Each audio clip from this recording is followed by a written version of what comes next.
আপনি দেখছেন news now, আমরা জানি কোনটা খবর। বোচংনগর থানা এলাকায় চাঞ্চল্যকর ঘটনায় জঙ্গল থেকে উদ্ধার হয়েছে এক মহিলার ঝুলন্ত মৃতদেহ। মৃতার নাম বিশাখা সরকার বলে জানিয়েছে পুলিশ। সামান্য টাকার জন্য বিশাখাকে হাত বেঁধে নির্মমভাবে মারধর করা হয়।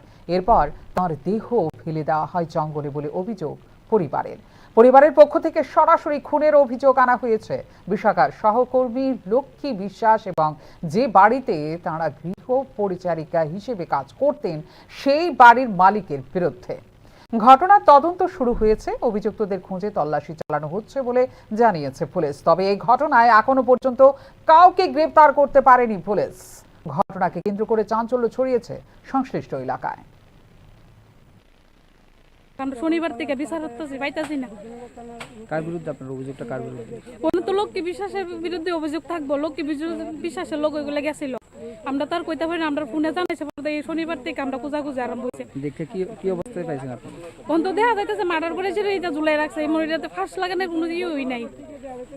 যে মহিলা মারধর করছে মহিলাকে পুলিশ আতো বাইন্দা রাখছে, আমরা দেখছি ভিডিওতে ছাড়ছে, পরে দেখছি আতো বাইন্দা রাখছে, তারপর মারধর করে ছেলেগুলো ইয়ে করছে। লক্ষ্মী বিশ্বাসকে পুলিশ কি এখন পর্যন্ত কোনো আটক করতে পারছেন না? আটক করতে পারছি না এখনো।